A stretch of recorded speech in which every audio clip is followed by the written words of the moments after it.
সরকারের নানা উদ্যোগেও কাটছে না জ্বালানি তেলের সংকট। দাম না বাড়িয়েও পরিস্থিতি স্বাভাবিক করার উদ্যোগকে স্বাগত জানিয়েছেন ভোক্তারা। এদিকে পেট্রোল পাম্পে না থাকলেও খোলা বাজারে বেশি দামে বিক্রি হচ্ছে তেল, আর অবৈধ মজুতদারদের দৌরাত্ম্য তো আছেই।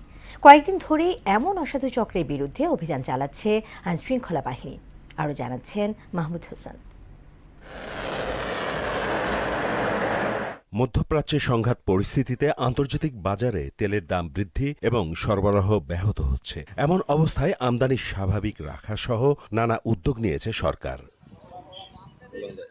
যদিও মধ্যপ্রাচ্য অস্থিরতায় তেলের দাম বাড়তে পারে এমন সম্ভাবনাকে কেন্দ্র করে মজুত শুরু করে এক শ্রেণীর অসাধু ব্যবসায়ী। ফলে পাম্পগুলোতে তেলের অভাব দেখা দিচ্ছে। তেল মজুত করতেছে সরকার, প্রশাসন দিয়ে সেটা ধরতেছে ও জরিমানা করতে, তারপর তো ঠিক হচ্ছে না পরিবেশ। পাম্পে দীর্ঘ লাইনের ভোগান্তি এড়াতে সময় বাড়িয়ে হলেও কার্ডের মাধ্যমে একসঙ্গে বেশি তেল দেয়ার দাবি জানান চালকরা। কার্ড সিস্টেম করে দেয় যে আমি 10 দিন পর আসবো, আমাকে এক ট্যাঙ্কি তেল দেবে, আমি 10 দিনের মধ্যে আর আসবো না। 200 টাকা করে দিচ্ছে, যার কারণে বারে বারে ভরা লাগছে। বৈশ্বিক বাজারে তেলের মূল্য ঊর্ধ্বমুখী হলেও দেশে দাম না বাড়িয়ে সংকট কাটানোর চেষ্টা করছে সরকার। এতে সন্তুষ্টি জানান ক্রেতারা। তেলের দাম না বাড়ার কারণে আমরা খুশি, কিন্তু আমরা পর্যাপ্ত পরিমাণ তেল পাচ্ছি না। এদিকে চাহিদা মতো ডিপো থেকে তেল না পেয়ে পাম্পগুলো বন্ধ রাখতে বাধ্য হচ্ছেন মালিকরা। গাড়ি 13,500 লিটারের, কিন্তু আমরা সবসময় 13,500 লিটার পাচ্ছি না, সেটা সেই 18 তারিখ থেকে এই পর্যন্ত।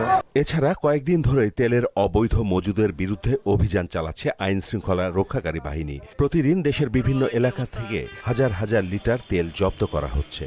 আজকে সকালে 31 ব্যারেল তেল জব্দ করা হয়েছে। এখানে 15 ব্যারেল পেট্রোল এবং 16 ব্যারেল ডিজেল রয়েছে। 20,000 টাকা জরিমানা করেছি, অনাদে 1 মাস বিনাশ্রম কারাদণ্ড প্রদান করেছি। পেট্রোল পাম্পে জ্বালানি সংকট থাকলেও অনেক জায়গায় খোলা বাজারে মিলছে তেল, যা ভোক্তাকে কিনতে হচ্ছে বাড়তি দামে। মাহমুদ হোসেন, মোহনা সংবাদ।